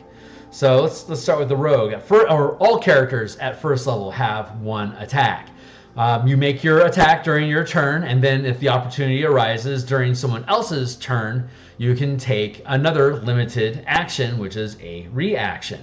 So the idea here is, in the game as it stands currently, anyone can take an action to perform any sort of action as a reaction. They sacrifice their action. They can thus do something that they've predefined as a reaction. All characters can use an action to make an attack, and use their reaction under limited circumstances to make an opportunity attack. So the question then becomes, what is reasonable for us to convert attacks and actions during a round into reactions, or additional opportunity attacks? And keeping in mind, opportunity attacks can use strikes that we have listed above. So looking at strikes, these are all the different fun things that you can do as part of a reaction. So the question then is, what I'm monkeying with right now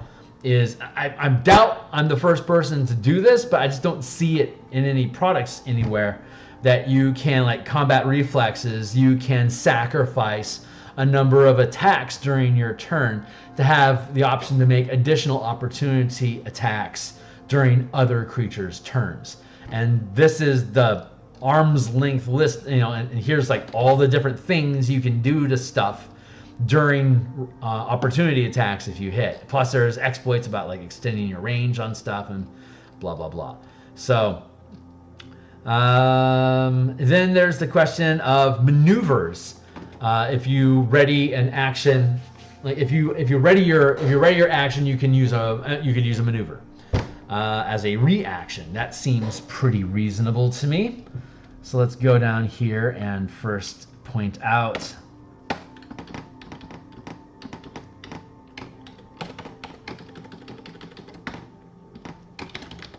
reaction. Let's see. Ready.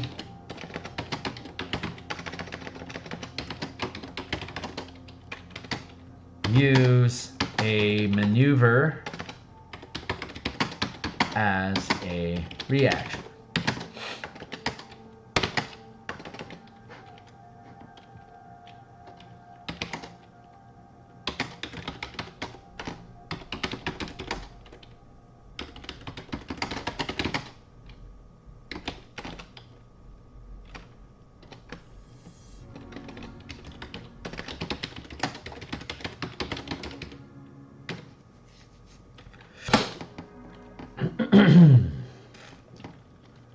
That seems reasonable. Let's see. Pop. Let's go with combat reflexes. No. Let's go with defensive stance.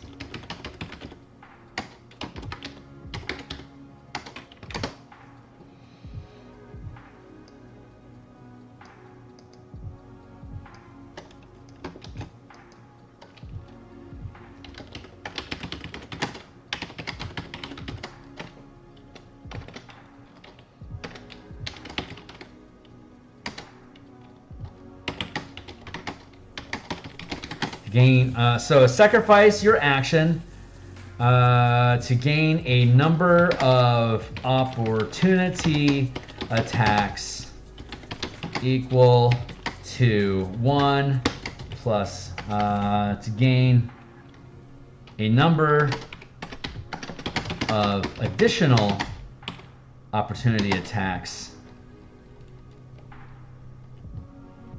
gain a number of additional opportunity attacks equal to, how do I word that? Hey, Ornatico, just came back from some much needed, good for you, man. We're all doing, as far as I know, everything's super killer here. So defensive stance is sacrifice your action to gain a number of additional opportunity attacks equal to the number of attacks you gain during the attack action. Can that be a clumsier statement? I don't think so. But that's the core of it. So the question then is that a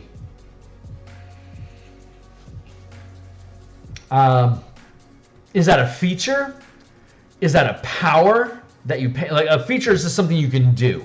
A power is something that you pay to do every time you use it.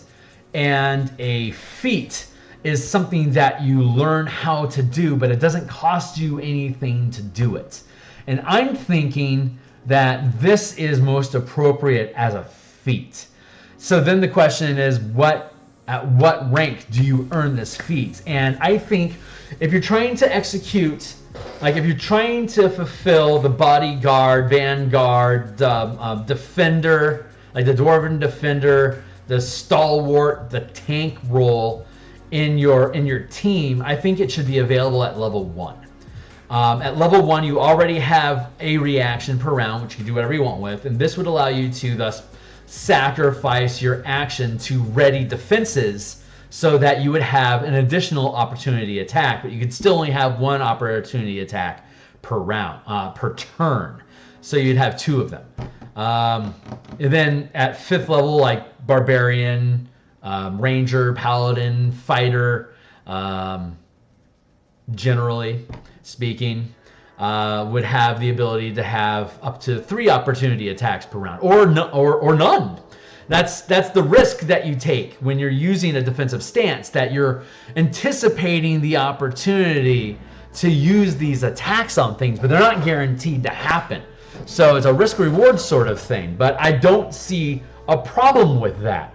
Because as it stands right now, you're guaranteed at 5th level, when you use the attack action, you're guaranteed to get your 2 attacks, no questions asked, assuming you have an action available to you at all. You could get 1, or typically both, unless you only have 1 target and you kill it, and then you run out of actions, then you're done. But I don't have a problem with you. It's the same. Okay, so the in command projects I've been working on, working with vehicle action economy, is really flipping on my head. Like, I know characters can do like 4 things around typically. What are those actions going to be doesn't really matter. Just pick 4 actions and work as a team. If there's 3 of you, there's basically 12 actions across the lot of you to make attacks, to move your vehicle, to make defensive actions, to support your crew, to help push troops, to help push vehicles, and to have all of them do their own things too. So it's really breaking things. It's a very Pathfinder 2 sort of approach to it, where you've got this 3 action economy that you can do whatever the hell you want with it. This is sort of has that sort of, like, I guess the collateral effect of the work that I've been doing with the vehicles, is that when I come back to this project and I look at it, it's like, you're gonna get your actions no matter what. It's just, if you make them reactions as opportunity attacks, there's no guarantee that you're going to at all. You're potentially losing reactions to be able to set up attacks for things later on, which I'm perfectly fine with. So many of these things like control where people move and what they can do, that it's a very tank-like effect. All you had to do is just open up this defensive stance, thicket of blades sort of idea. So a nice high-level power could be to destroy spells before it hits. Ooh, yeah, that could totally work. Could be destroy spells before it hits. Yeah, I'm going to put that down here under ideas that haven't manifested yet. So why don't we call that? We can call that unravel spell.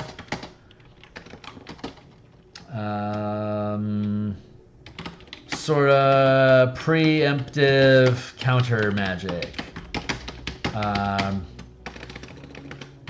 Once a target is declared. It's like once they target you, you could then force them to make a concentration check, for instance, or just a spell casting check, a spell casting save. I think is how E6 would probably call it, or 6th edition would call it. So like you'd have to do a spell casting save against your martial DC, or it could be like and if they fail the roll, then the spell is spell. Fizzles as though it's spelled. It's disrupted is the word I'm trying to use. The spell is disrupted, losing the spell in effect. Yeah, very much so. Good call, man. Let's see.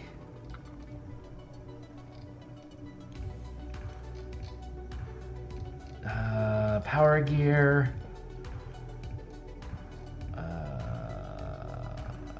Creatures using power, what is that, I guess 18. Nope, 23.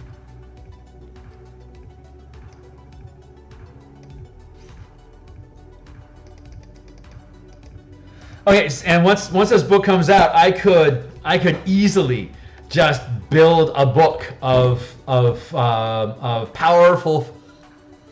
I could call it Powerful Foes, and it would just be a list of monsters with all the powers that they would be available to each. I could just go through the entire monster manual, and each creature in the monster manual I could kit out with their legendary power stack using martial power system. So Powerful Foes would be like like a 130-page book, and it'd be my own expanded layer actions, bloody blah book. It'd just be my bid. So, which is totally something I could do. And then I could theme it by color. Like, these are Rakdos creatures, and here's all the Rakdos fun you can have, and blah, blah, blah, or whatever. Or not bother with doing anything. Like, here's a Gaunt. Here's all the horrible things a Gaunt can do to you, in addition to whatever a Gaunt can normally do. Add this to your repertoire of, I don't know, Flea Mortals, or whatever other books you've purchased all the time. But, this will just be, another cover-to-cover Phil Kearney creation. So enjoy it. So that's creatures using power. We'll kit out a shitload of those. That'll be fun. But yeah, we're working on, so let's push this down. Actually, I'm going to push this so down that it will be below our coming up.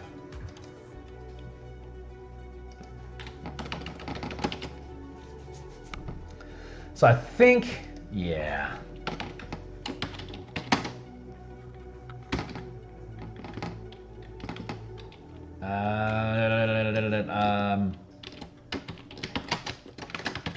Powerful feat.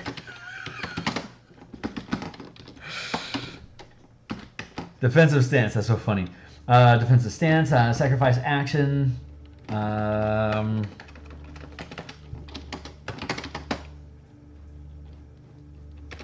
Oh, here we go. When you ready an action to use using defensive stance, there it is.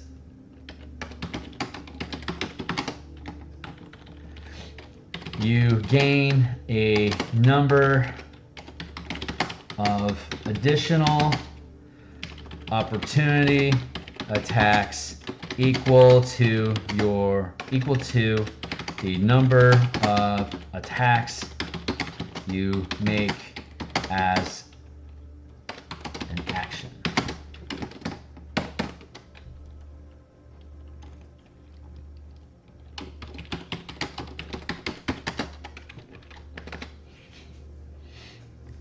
Ready in action.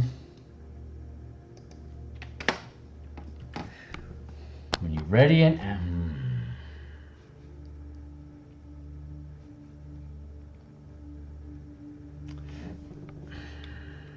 because you have your normal actions, but then some classes have bonus actions as attack, which you could also potentially sacrifice for additional opportunity attacks. And then you've got Monk's Flurry of Blows, which could further be maybe that's what makes monks so cool.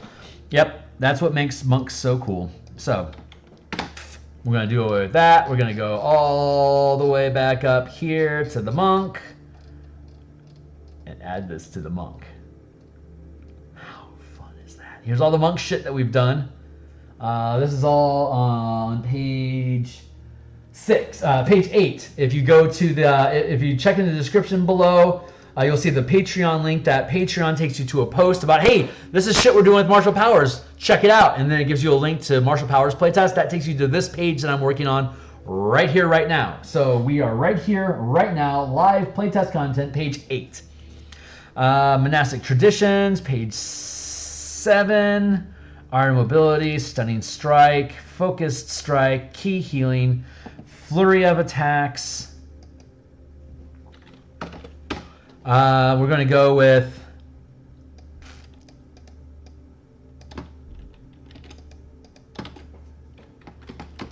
Defensive Flurry.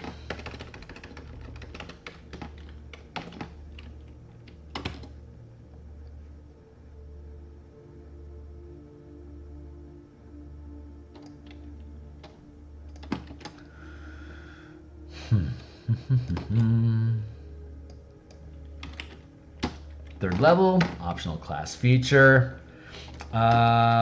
You can use your bonus action to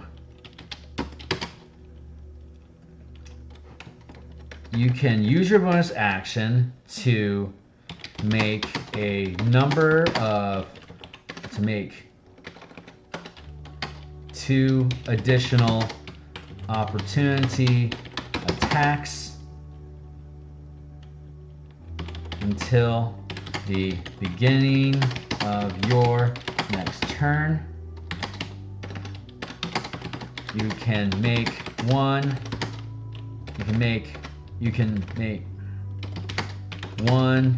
opportunity attack. Nope, you can use one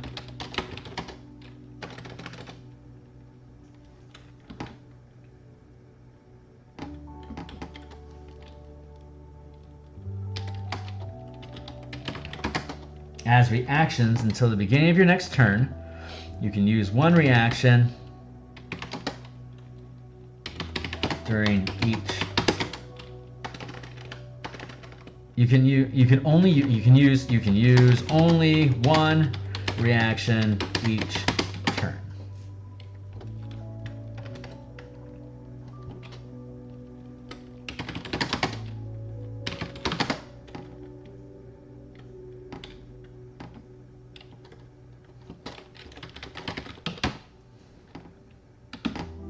So like if you're fighting one big bad evil guy, there's no sense in you burning your anything to gain additional reactions because, actually yeah it would, because legendary actions. You could potentially use readied opportunity attacks against legendary actions that big bad evil boss that boss fights are doing. Oh, that's funny as hell. It's actually pretty damn funny.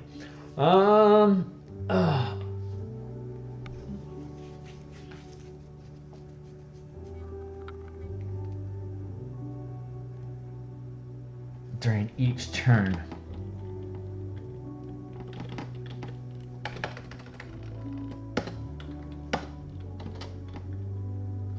That's redundant language. I'm going to leave it for now.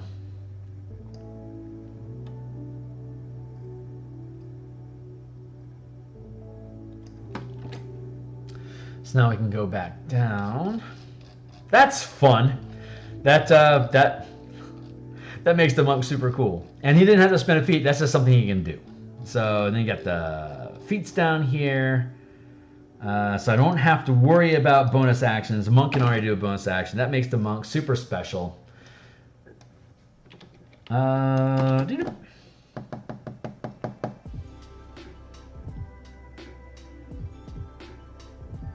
Attacks as reactions.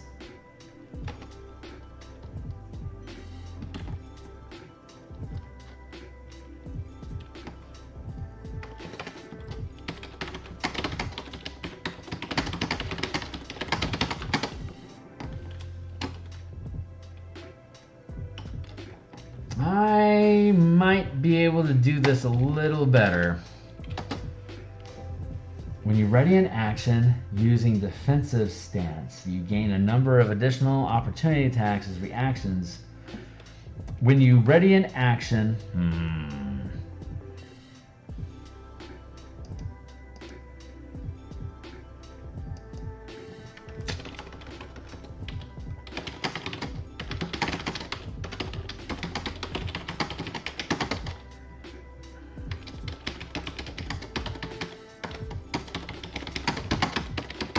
so when you take the attack action, you can sacrifice any number of attacks to gain as additional opportunity attacks equal to the number of attacks sacrificed this way until the beginning of your next turn period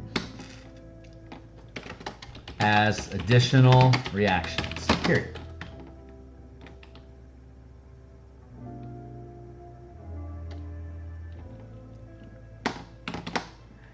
You can use only one reaction each turn during a round.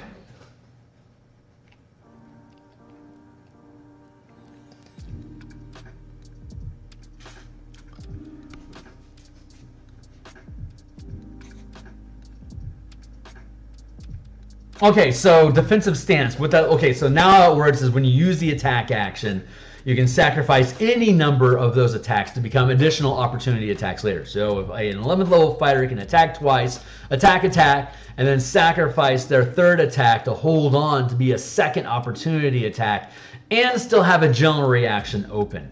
That is going to open up a shitload of design space for martial characters to be able to let's see. When you take the attack action, you can sacrifice any number of attacks to gain an additional opportunity attack, or to channel a reaction power. There it is, equal to the number of attacks sacrificed this way until the beginning of your next turn as additional reactions. You can only use one reaction each turn during a round. So that now means that any number of opportunity attacks that you gain that can also use all the strike powers that you have as part of the opportunity attacks, or any of the reactions that exist in the 30-some odd list of reaction powers that we have in the game. Here, I'm going to use this instead. Strikes, sustained. How many reactions do we have? Maneuvers. We have 32 reactions in the book that aren't necessarily opportunity attacks. Some of them are.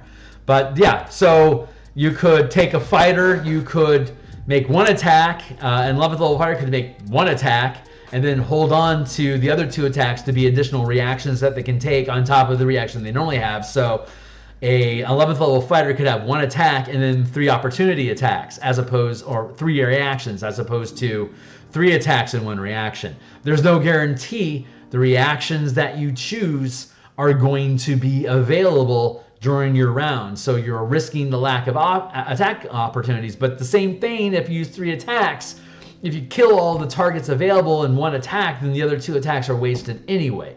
Plus, we have a lot of things in here that let you sacrifice attacks from your attack action to gain bonus mana so that you can use powers for free during attack actions. So there's a lot of swapping of action economy and mana back and forth to be kind of a nebulous cloud of action mana space, if that makes sense. Waves hands over here. I'm still saying shiny. Right on, dude. Fall over. You use an action to fall over in pursuance. Do the opposite. A martial counterspell. Yeah. So yeah. So that's kind of that's the idea behind that. So I think.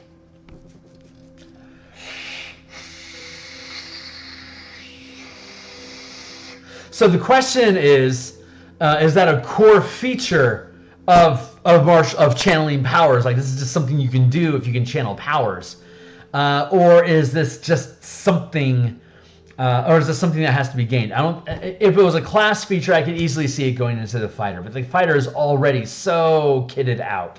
It's also incredibly kind to the rogue that can make multiple. I mean, whether 6E limits how many sneak attacks you can make per round or not is debatable, but it's certainly not the 2d6 that a rogue can do. Okay, so a rogue can do 10d6 damage with a sneak attack, which basically breaks down to 5d12, and you gain an additional d12 every 4 levels, which is how the power system builds ranks. Every 4 levels, you gain an additional rank of power, and by 17th level, they're actually d10s. So you're actually the rogue from a damage capacity.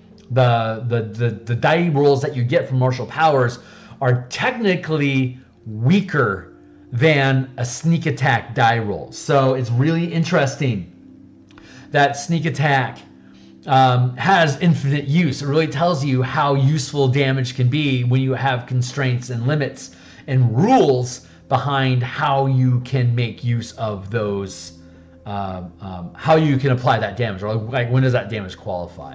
So like they could have theoretically made Smite something that was like in 6E, they could make a Divine Mark ability similar to a Hunter's Mark, that while marked, you are smiting, dealing an extra d12 damage, and at 5th level it's 2d12, and at 9th level it's 3d12, but you have to have something with a Divine Mark on it, and that Divine Mark is going to cost you a spell slot to use, for instance. They could have done, because those are all modifications of the Rogue Sneak Attack. It still scales with how Rogue Sneak Attack works, but they could tie it, like the trigger, like the monk, the Rogue's action cycle allows for an infinite use of Sneak Attack as long as it has advantage on the attack, but only once per round. In comparison, a Ranger or a Paladin could use every time I spend a spell slot, I trigger Sneak Attack. That's how Smite, that's how Hunter Mark could work. So that is an interesting option that they may or may not explore in 6E, which is in curve with the amount of damage being dealt in the game. It's just that the Paladin can do it multiple times per round, and they're still tying the damage that a Paladin can do to the amount of spell point resources expended every attack, which is how we've built the Martial Powers class around. But if 6E converts it to a mark system, gains free additional damage, this system still works as written. It just pivots to the damage as automatic.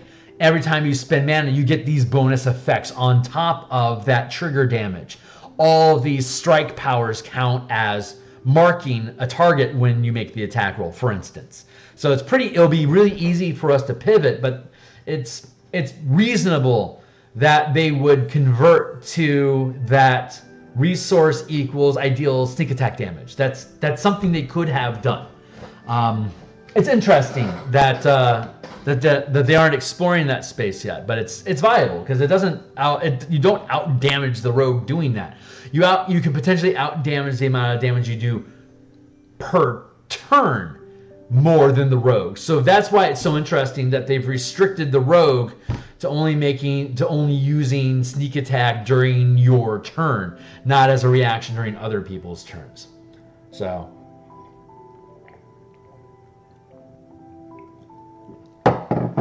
we'll see how that shakes out. But that also tells us that Hunter's Mark is way under damaged.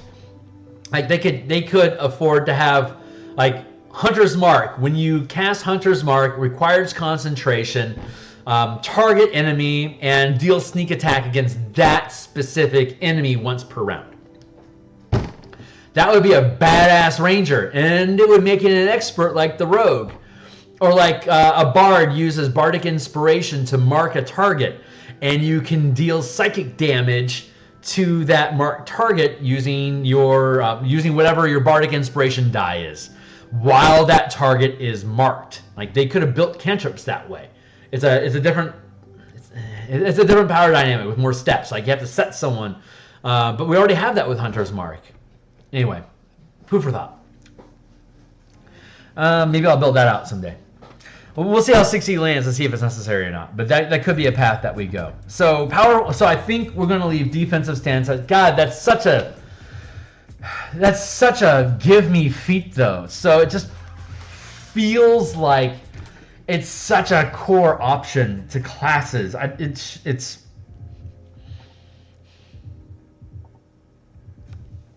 It's too universal to make it a class feature. It's universal enough that if you made it a feat, it would be available to everyone, but everyone would take it. So now it just becomes a tax. Like you're going to take this, just like you're going to take Great Weapon Master. If you're using a two-handed sword, it's like it's what you do. If you're using a reach weapon, you take Polearm Master. It's what you do. It's why you take it. So it becomes a default. I'm going to take this, but that still seems to be how we structure things. But yeah, we're just going to make this a feat. Okay, that's my feat or core mechanic. That's the question. And of course, that's going to I think in the Warrior Pack we're going to see power attack as just a thing that marshals can do, or it's going to be a fighting style. Like power attack becomes a fighting style where -5 plus, you don't add your proficiency bonus to this attack and you get to double your proficiency bonus to damage. Is like a way they could easily go with power attack. That would really work well.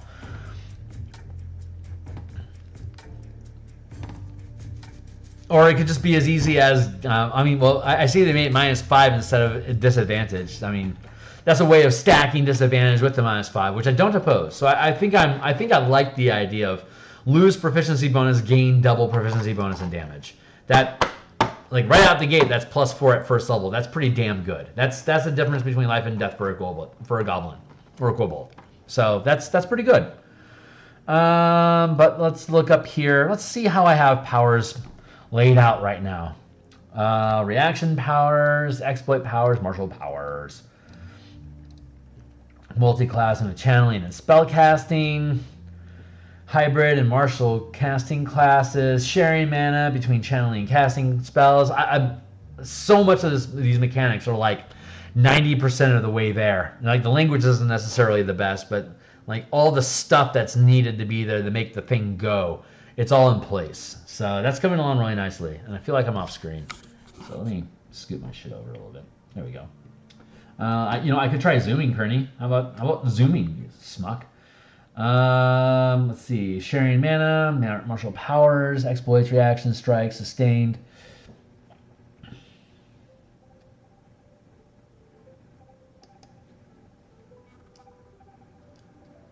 Feat?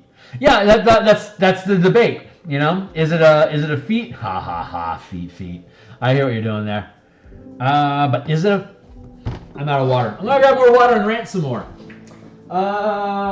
Where are we at in time anyway? 2:45. All right, we're almost done for the day. We've been at this for almost 2 hours now, so we're gonna finish up here in a few minutes.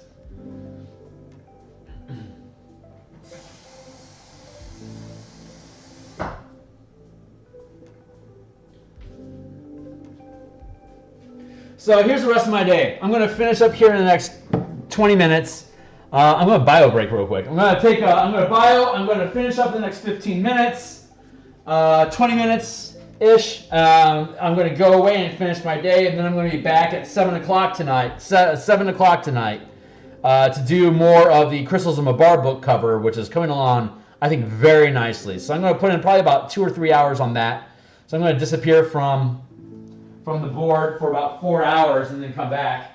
Hold on real quick. I'm going to have my next timer pop off. All right. I'm going to bio real fast and be back in a minute. Hold on.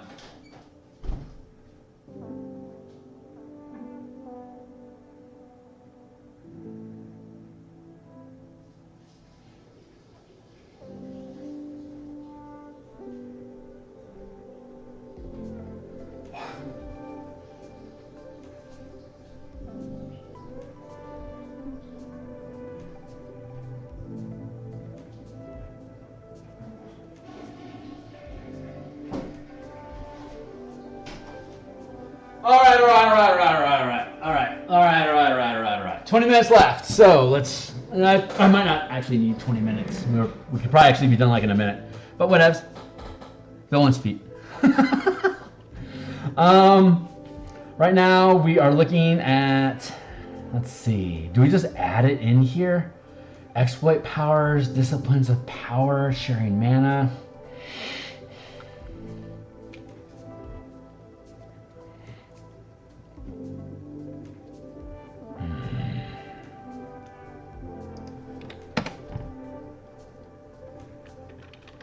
Ending power effects, disrupting and dismissing powers.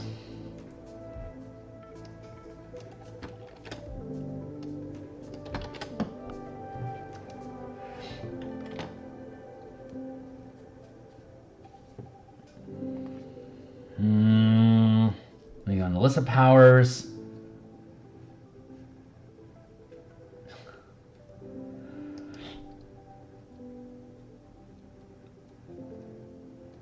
Let's see. Butterfeet. Yeah, right. That does not have to be an or question.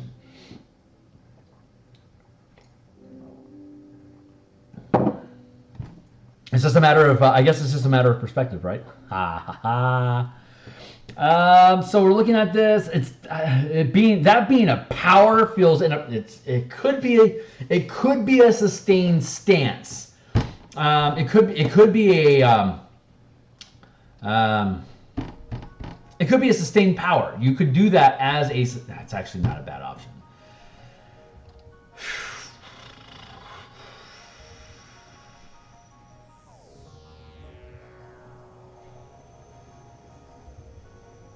So what would be if we had that as a defensive, if we had that as a sustained power, it would require mana to meet. Nah, I don't want to do that. We're just gonna make it a feat.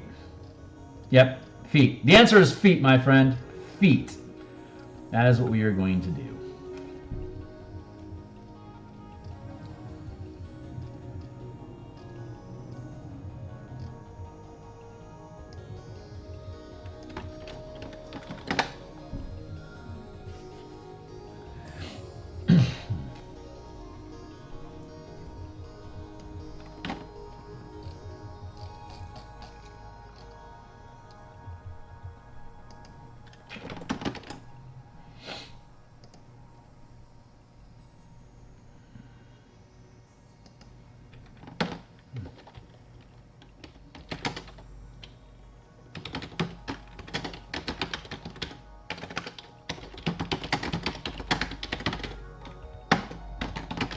There, that'll keep it out of the hands of those stinky lore bards, or sword bards and blade singers. They don't deserve it. They don't deserve this sweet candy.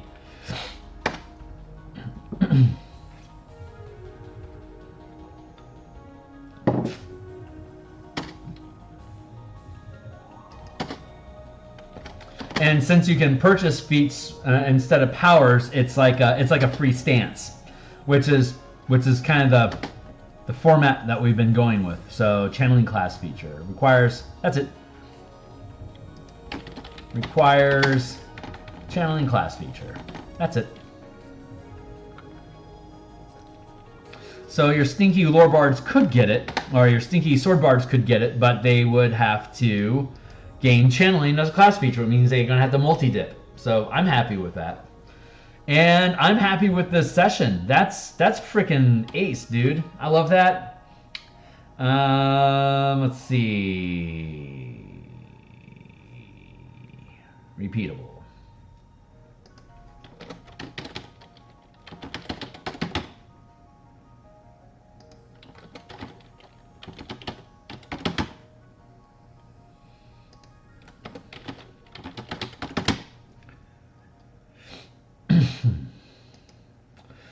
Cannibalize power requires channeling class feature. When you would roll a power die, you can instead roll a hit die instead. Doing so spends the hit die in addition to the mana cost to channel the power. So a barbarian at first level could use cannibalized power to use its hit die when making, say, a channeled strike attack. Instead of rolling a d6 damage, it would roll a d12 damage. And now that they're looking at having all of your hit die regain on a long rest, we have a consistent resource again, boys. I'm really happy about that, and it just so happens that the barbarian's scales in damage, or the barbarian's mana pool scales up to 20 mana at 20th level, just like its hit dice scale up to 20 hit dice at 20th level. All this shit curves out. So if all your barbarian is doing is strikes, and you don't have to worry about your barbarian spending hit dice to heal, which a lot of parties actually need the barbarian to spend hit dice on healing like all the time. I can't believe that's seeing me properly. Neat. Okay, great. That's a good place for my camera to be. I pray that I can keep it there. Maybe I need to put like little. I probably need to put like little chalk marks, because that's a great angle for my camera. I like that. All right. Sorry, tangent. But yeah, that's freaking sweet. I am so happy to see that hit die become consistent, so they can actually use it as a consistent resource to your characters, which has been sorely lacking. Anyway, yeah, dude, we're done for today. That was fucking solid stuff, man. I am happy with where this project is coming along. I tell you, if you ever build something, brew it slow, man. Give it the time that it deserves, because if it's going to be a quality product, you just gotta let it cook. You gotta let it cook. None of my shit comes quickly. It's always just take your time with it. So we got coming up. Look at ready to actions, ready shield concept is mana reduction cost. Oh yeah, I was looking at it as a mana reduction cost. Do I want to? Nah, I like using. Nah, there's no need to do a mana reduction cost. So when we come back, oh, I guess. Okay, well, the next thing that's on the docket is paradigms of power. I keep talking about color mana. I talk about elemental mana. I talk about light and shadow a lot, grit. Maybe we'll just throw together some more ideas and code this shit out. So, but yeah, there's a lot of ways you can play. We're gonna look at some of the different ways. There's probably too many ways you can use paradigms of power, of like magic paradigms, to split up how you use martial powers or just spell casting in general. So I think that's going to be our focus of conversation next week. And then we'll go back through and we'll be, again, reviewing powers and balancing ranks to see if we like how they're reading, and just do some code cleanup. We've got examples of creatures in each rank by martial powers that we were looking at above. Resolve, disrupt, and dismiss language. Clean up the class. Oh my god. We're in cleanup and example mode now. Okay, so basically what that means is that everything we need for the book is here. At this point, we just need to flesh out examples and proofs of concepts of how these things build out. And we just need to comb through the data to see, to make sure that we like what all the mechanics for all these things are, which, Jesus. And then building gear, which are more example like that. Character examples, creature examples, and equipment examples.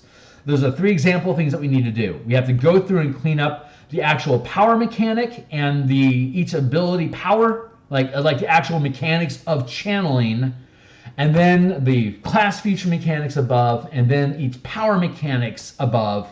And and then build out more examples of characters using those powers, more creatures using those powers, and then equipment building those that are built to use those powers. And once we have all those things done, we are actually done with the first edit of book, and we kick it off to Ken.